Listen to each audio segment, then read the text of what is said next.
beautiful souls. It's Tasha back for another YouTube video. Before I get started into the video, make sure you like, subscribe. I have my co-partner Ryder right here, messing with the Christmas presents. I'll beat you, child. I appreciate every single one of you. I'm so grateful and thankful for everybody who has subscribed and been with me and continues to grow. I appreciate every single one of you. Do not hesitate to comment down below on videos you might want to see. I'm pretty much a game for anything, and if I don't want to film a suggestion, then I simply just won't film it.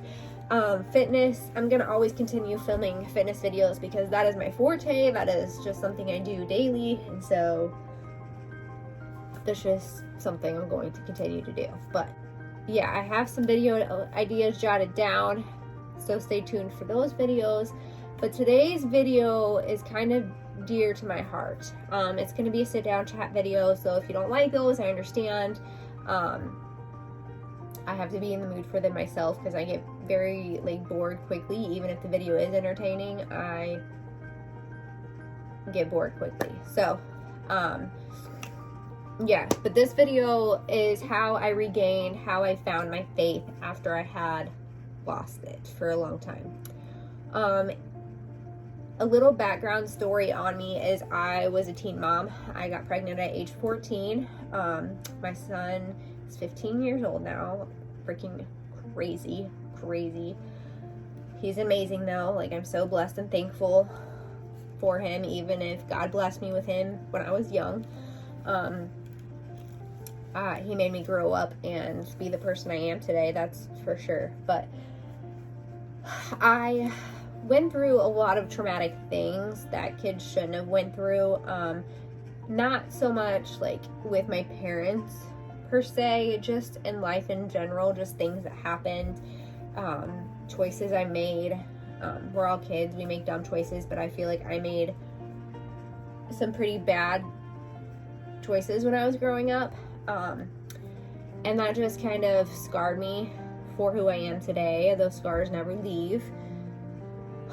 I was in an abusive physically and mentally relationship that destroyed me because I was young, and so I didn't know any better, and I stayed and I dealt with it, and it really knocked me down to nothing. I lost any self-esteem I had. I lost the person I was. I was scared to be the person that I knew. I didn't even, fully know who the person I was supposed to be because I hid that person for so long and lost that person that I didn't know how to be that person again. Or where she was even at. I mean, it sounds crazy, but I really didn't. And then, after I left that relationship, I just was in this limbo in the air of I don't know. I grew up in a church setting, and then when I was age 7, we stopped going to church. And so I thought, or I would say I was a Christian, but I didn't know about Jesus much. I didn't remember. I was young, we go to Bible or, color pictures or make Jesus pictures or whatever. I didn't know. I guess I didn't rely on him. I didn't pray to him. I didn't reach out to him. I was just in this limbo of living this life, and this was the life I was supposed to live, and this life is okay, and I was just meant to, be hurt by a person. I was meant to be, I just deserved it, There was a reason why I deserved it, and the reason why my life was the way it was, and I just lived by that, I guess. I then lost my dad, whom was my absolute best friend. He meant so much to me, and he passed away. It'll be 8 years tomorrow, and I was 22 years old, and that was the absolute hardest time of my life. I wouldn't wish that upon anybody. Losing a parent is absolutely miserable. I still struggle from it greatly. I have my mom, but me and my mom aren't as close as we once were. Yeah, I'm not gonna get into that, but losing a parent regardless is just hard. So at that point, I had lost pretty much all hope. I had fallen into a deep hole. I just lost all hope at that point. And even though I was okay with like leaving, I'm just gonna say this, in a relationship and marriage, you have to know your worth. You have to love yourself. You have to know your worth. You have to be okay with being alone. Yes, you heard me right. Before you are with somebody else and can be fully happy with them, you have to be okay with being alone. Obviously, you're going to rely on your partner once you're together, but you have to be able to be by yourself before you can be happy with somebody. I think that is 100% crucial. And yeah, those should be goals that you should set. If you are miserable and you are not happy, I'm not saying you have to be like, my eyes are beautiful, I have a great body, I'm not saying you have to do those things or that that's where you have to be at in life, but you can't be with somebody just because they make you feel good. You have to be okay with yourself first. So that is all I'm going to say about that, because this is not a relationship video, but that is all I'm going to say. So I got remarried to my amazing husband now that I'm so thankful for. I'm just so thankful for him. Even after we got married, I still didn't have my faith. Like, it just wasn't there. And I got to a point where I felt so lost. Even though, like, my kids are doing well and our family's complete and, you know, I got remarried and all this stuff was great. I just was in that position where I knew I needed more. I wanted more. I was tired of being here when I wanted to be here, and I didn't know how to get there. Like, I felt like I was stuck in the middle. And it's okay to feel that way, even if you're happy with your marriage and you're happy with your kids or even your job. Like, it's okay to still feel that way, but you need to figure out how to get out of that way. And I had anxiety so bad over everything. If I didn't get the laundry done, if I missed something at the store, like, I'd have to immediately go back and get it. Like, I had anxiety over everything. Things I could not control, I had anxiety over. And I was letting that, like, give me insomnia all night. I would stay up all night thinking about things that I can't control. And I was just always go. I never sat down and enjoyed the moments because I was just so worried about getting all this stuff done and controlling situations that I can't control. And it made me a person I didn't want to be anymore, and I wanted to find my way out. And when you lose all hope, you find faith. And that might sound cliche, and that might sound crazy, but I'm telling you, when you open your eyes to, and people, you can say whatever you want. If you're not a Jesus believer, then okay, like, everybody's entitled to their own opinions, and I fully believe that, and I support you. So this isn't for you, then it's not for you. That's fine. But when I was here to begin with, and then I got to the middle, and then I was like, here was the finish line, but I was like right here. I'll never hit that finish line, but I knew I could see bigger in life, but I couldn't quite get there. And I was in that phase for a long time, and I really dug. And one day, it just hit me, okay? I'm not kidding, it just hit me. When I want to change, I changed. I figured it out. And it just hit me, once you open your arms and your mind and your heart to Jesus and God and all the things he sacrificed, and you really open your eyes to the things he does for you, life changes, okay? I'm not kidding. My anxiety is pretty much down here now, and it used to be way up here. My husband used to, it drove him crazy how bad anxiety I had over every situation, and now he is right here and I'm down here, and it drives him crazy that I'm so calm. Well, I guess it doesn't drive him crazy, but he's like, why did we reverse spots? Why am I more anxiety-ish than you are these days? Well, that's just because I learned to rely on him. I saw his work. I saw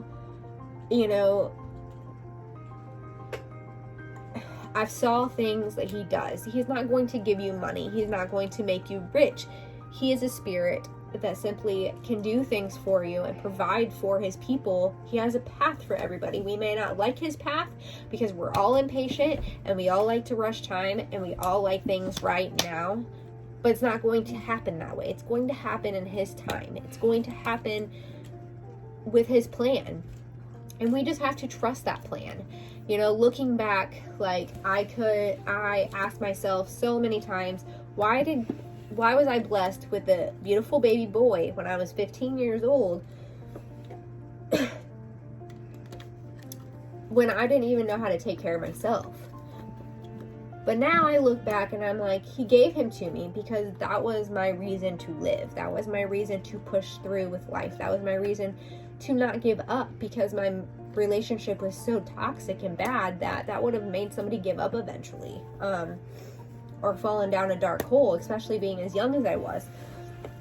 So looking at things differently and knowing like God can't control people, but he can open his arms to you and show you, like, do wonders for you if you're willing to open your mind and heart to him. I saw his work personally, things that have happened to me in life, you know, and just realizing that you can't control every situation. So getting there, praying a lot, really opened my arms up to it, opening my eyes to situations. I was still scared to go to church in the beginning, so I live stream church, and there's live stream all over the place.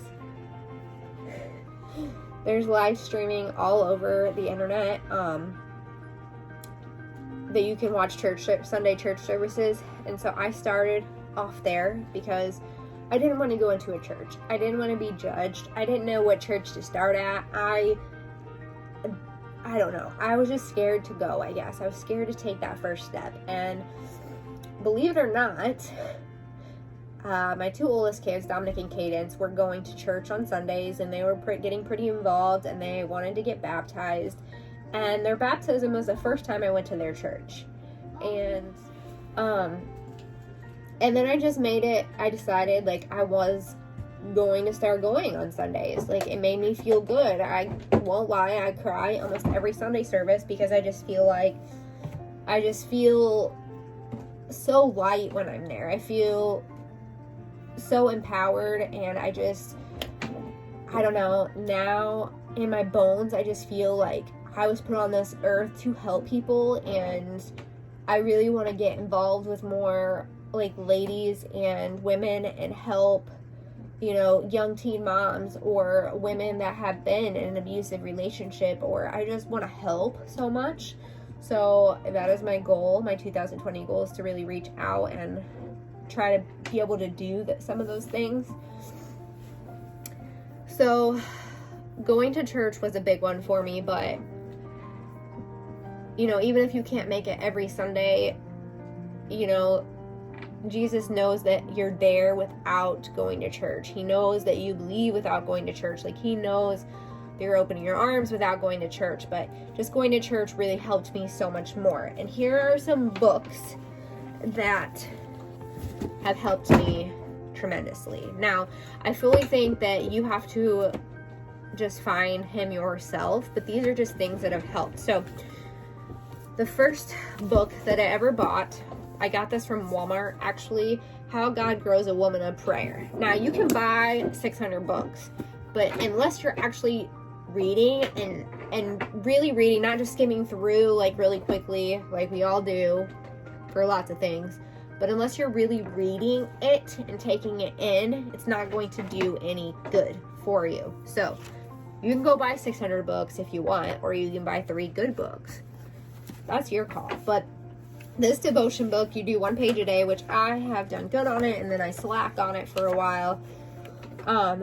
But it will tell you a verse up here, and then you will read, and then you just kind of jot down like what that made you feel like, or I usually put, like, after reading this, like, how this, I guess you can call a story, like, empowered me, or how it was simple to a situation in my life or how I'm feeling, etc., etc. So this book is really good.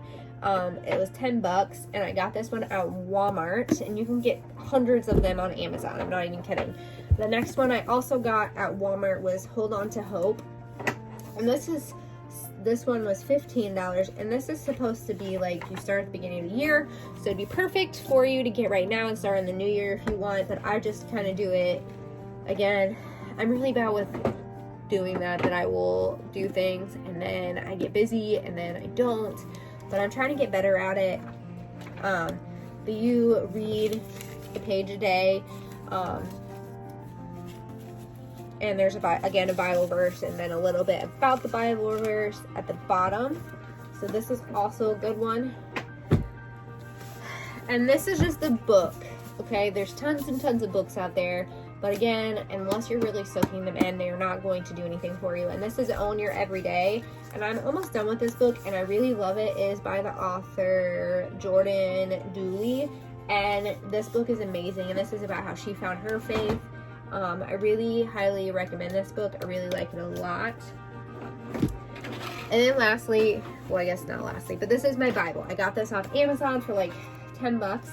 And then these little dividers for every part of the Bible I got off Amazon as well for like $3, and it's just nice. I do want to upgrade my Bible though and get a Bible that has like notes on the side, that you can write notes. Like when I go to church and stuff and they're reading over a Bible verse, I can write notes on the side. So I really want to do that, but this Bible is very nice. And then lastly, the Daily Grace. So check out thedailygrace.com. They have like Bible studies and stuff that you can just do at home on your own. This is supposed to help with anxiety. It is called It Is Well, Walking Away from Anxiety and Into God's World. And they have deals and stuff, and my friend Ashley recommended this to me when I was like still struggling with my anxiety and just wanted to find a way to like help a little bit any way I could. And this is just like a study guide, and you do it for 3 weeks, one a day, and there's a Bible verse, and then you'll read the page, and then there's questions like how can you discern whether or not something is from God, compare and contrast fear and anxiety with love, power, and sound judgment. How can recognizing these things help you to fight against anxiety and fear? The Holy Spirit empowers believers to flee from fearful and anxious thoughts. How does such knowledge encourage your own thoughts? And then there's some that will just tell you like what's your prayer for the day. So I like to pray daily. Sometimes it's for myself, sometimes it's just thanking him for future things, sometimes it's for other people. I feel like when I'm in really rough times, praying aloud really helps me better. But this book has done wonders. So amazing, and just helps so much with my anxiety in general and just realizing things and understanding things. And you know, the Bible is a lot. And when I first opened it, I was lost. I was like, I don't even how do you get verses 3.2? Like, what the heck? But once you start digging in, you just have to dig in. Life is scary, okay?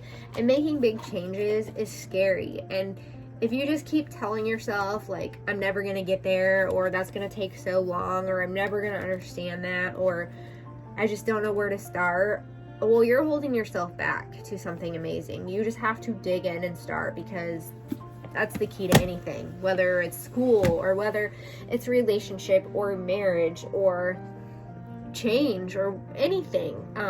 Unless you just jump in and do it, you're never going to start. So I just highly recommend jumping in, doing it. Get yourself, not 600 different books, but do your reviews. Find what would work best for you. Get a Bible. Get a few books and start digging and start understanding the Bible and realizing, opening your heart and your mind to it. And I promise changes will happen. I promise. And sometimes you won't like what comes your way, or you won't like what your eyes and your heart opens up to, because it's maybe not the path that you originally thought you were going to take. But the outcome will be better, I promise. So, Anyways, this video is long enough and I need to go study because your girl is about to take her GED test real soon. So yeah, I'm gonna cut this off. I hope you guys enjoyed this video. I know it was a lot. Thank you so much for watching, and I'll catch you guys in the next one.